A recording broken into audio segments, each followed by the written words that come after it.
Hello guys, welcome back to our channel. నేను మీ లావణ్య. నేనైతే ఈరోజు యమ్మీ పప్పు చారు చేస్తున్నానండి. దానికోసం నేను 1 గ్లాస్ ఆఫ్ కందిపప్పు తీసుకొని వాష్ చేసుకొని 2 గ్లాస్ ఆఫ్ వాటర్ని అయితే యాడ్ చేసి పెట్టాను. దాంట్లోకి 10 పచ్చిమిర్చి చీలికలను అయితే నిలువ కట్ చేసి వేసుకున్నాను. దాంట్లోకి 2 టేబుల్ స్పూన్ ఫుల్ పసుపు, కొన్ని వెల్లుల్లి రబ్బలు, కొంచెం జీలకర్ర వేసి మంచిగా మిక్స్ చేసుకొని కుక్కర్ క్యాప్ క్లోజ్ చేసుకొని స్టవ్ ఆన్ చేసుకొని దానిపైన కుక్కర్ని పెట్టి 4 విజిల్స్ వరకు రానివ్వాలండి. తర్వాత చింతపండును వాష్ చేసుకొని నానబెట్టుకున్నాను.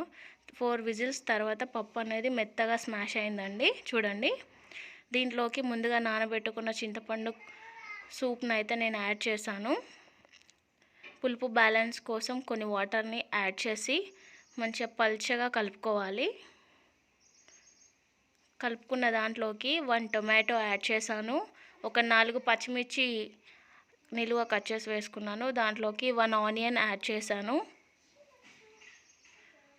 తర్వాత స్టవ్ ఆన్ చేసుకొని లో ఫ్లేమ్లో పెట్టుకొని దీంట్లోకి మునక్కాడ ముక్కలు కూడా యాడ్ చేశాను. దీంట్లోకి 2 టేబుల్ స్పూన్ ఫుల్ కారం యాడ్ చేశాను.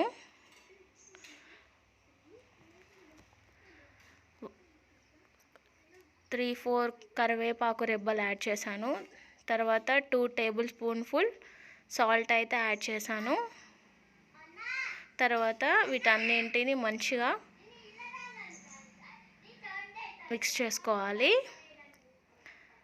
మిక్స్ చేసుకున్న తర్వాత దీంట్లోకి జీలకర్ర మెంతుల పొడి, వేయించి పెట్టుకున్న జీలకర్ర మెంతుల పొడిని కూడా యాడ్ చేసి మంచిగా మిక్స్ చేసుకొని ఒక 15 మినిట్స్ పాటు వీటిని మంచిగా మరగనివ్వాలి. చూడండి, మరగడం స్టార్ట్ అయిందండి. ఒక 15 మినిట్స్ పాటు మరగనివ్వాలి. మునక్కాడ ముక్కలన్నీ చక్కగా మరిగిపోయాయి.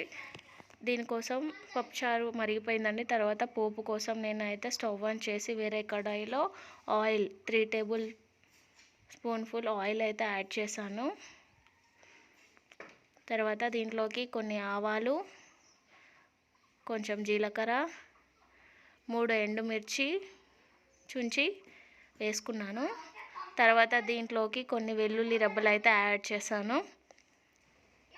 యాడ్ చేసిన దాంట్లోకి ఒక్క కరివేపాకు రెబ్బనైతే యాడ్ చేశాను. వీటన్నింటిని మంచిగా మిక్స్ చేసుకొని ముందుగా మనకి పప్పుచారు మరిగింది కదా, దాంట్లోకి యాడ్ చేసుకోవాలి. చూడండి, దీన్ని అంతటిని మిక్స్ చేసుకొని ఇట్స్ డన్ అండి. రెడీ అయిపోయింది యమ్మీ పప్పుచారు. Bye bye.